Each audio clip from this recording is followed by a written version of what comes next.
welcome back. We are now going to do a little talk in the book.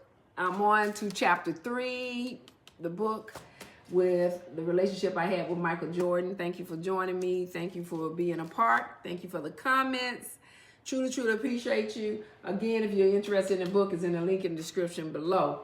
We're going to go right into it. I was going to go on and talk into chapter 3. Prior to that, I talked about everything from getting ready, being ready, meeting someone. We've talked about that, okay? I'll talk a little bit more about other things, as we go on, because we'll pivot back and forth in some things that we'll have to have conversations about. But this particular one is chapter 3, the girlfriend, when I became the girlfriend. And when I last talked, I talked about I was ready. By this time, I had been talking to Micheal for 6 months, and now we decided to go on the first date. Now, when you read into the book, you will understand. It's an excellent book to me, because I'm putting you in a place to feel, how do you feel when you meet someone that you believe you truly love? And by the time we went on our first date, and it was as though we knew each other for years, because he knew what I like to eat. He act like he was trying to dress me.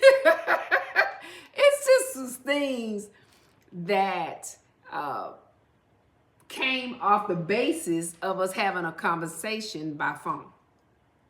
And because of that, he felt as though he was comfortable enough to see me as a person that he knew, he truly wanted to have a relationship with. So at that time, even though that was our first date, I wasn't the girlfriend yet. It was the first date. What I want to talk about is, when you first go on dates with someone, what are you thinking about? Are you thinking about, is this the person the one? Will they take you out again? Do they really, truly have an interest in you? Now, I wanted to say that because a lot of times we as women believe, because we are having a conversation with a person, that relationship is in stone. Okay? I want to say that. We believe that this relationship is in stone. This person is in me. I got it. I know they want me. I have a lot to offer. Why would they not want me? And woo-woo. The difference in what happened with me and Micheal is usually rare for other people.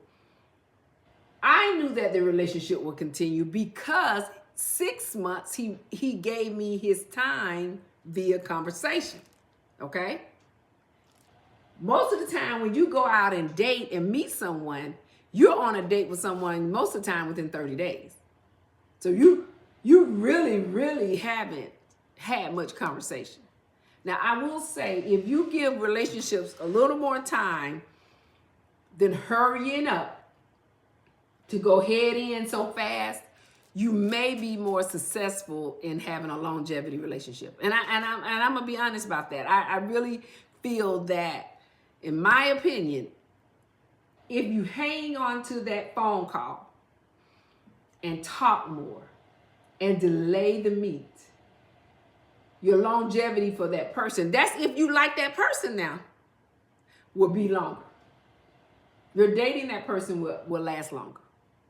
So if I was you, I'm not you, I would take that relationship to a phone longer. And I would delay the meet at least 30 days. And in that 30 days, try to talk as much as you can. Because you will be surprised what you learn, what excites you, what excites them, how you laugh, what you want, things you like. And because you're having that conversation, talking an hour or two on the phone, you begin to care and love more and desire that person more. Now, what happens when you meet Your personality has to be the same personality that that person desired to want to get to know. Okay? Now, you can't just be so happy-go-go on the phone, then don't know how to hang when you get in person. You got me? You got to know how to be the woman of the woman or the man of the man. You got to know what to do to keep it going. Don't be faking on the calls, and then when we get in person, you're not that person that you claim to be. And hey, and that could happen now, guys. I don't want you to get too caught up on thinking that that relationship is going to be perfect just because you talk for 30 days or 60 days before you got on that first date. Understand, people sometimes tell you things they want you to they give you information based on what they think that you want. It's real talk now. Sometimes people desire you based on what they believe you want. Okay? So you have to recognize what you're going into when you're talking to someone. Are they giving you true information, or are they giving you information to get what they want? Okay? So I'm telling you right now, pay attention. That's that part I tell you. Pay attention. Pay attention. Now, when he and I started dating and we started going out, I was, yes, attending games, traveling with him. I was doing a lot. So I don't know why the hell he said he dated me one time. Hello? Now, I don't know where that came from. I'm still trying to figure, I'm going to explain to you what I believe, why he did what he did. But baby, I don't have no reason to claim that I was with no Micheal Jordan. Do I look like I need to claim I've been with Micheal Jordan?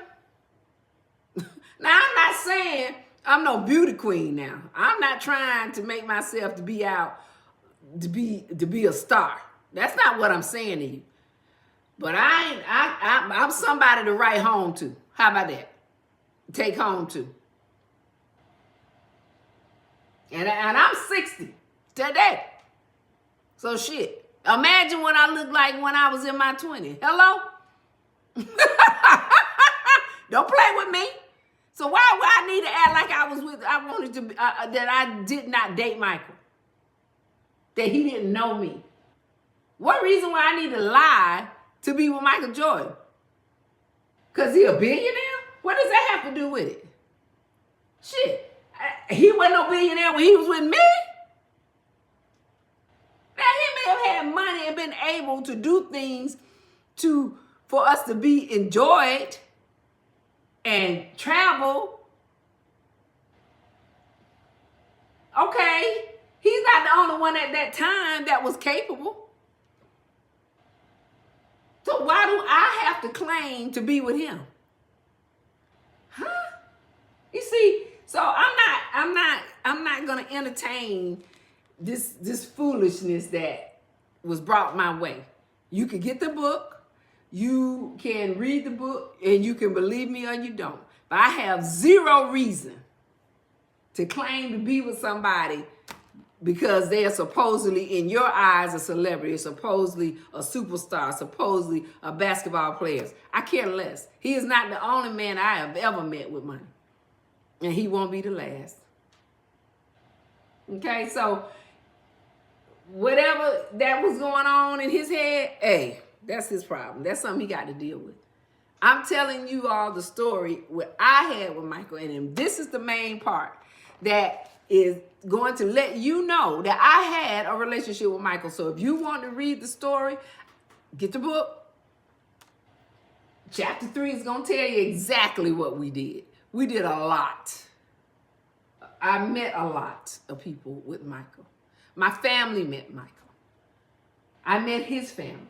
There is no reason for me to make up a story. So, and matter of fact, is he dead? No. So any problem he got with this story, hey, hello, I'm here. And if it's untrue, Bring him. Tell Michael to talk. Bring Michael to talk.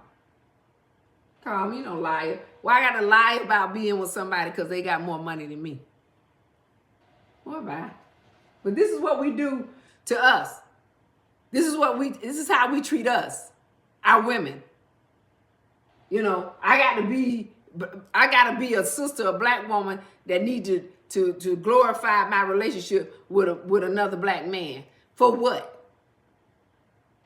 Shit, I'm just as intelligent and smart as the rest of these women. Why I got to make up a story? Ooh, Lord, let me woosah. But I'm gonna let you know what. Just cut it off. I'm gonna come back because I'm on a mental next level. I need to come back, and I need to talk about it. I needed to, you know, talk about this and get this over because I'm, you know, this enough is enough. You have me?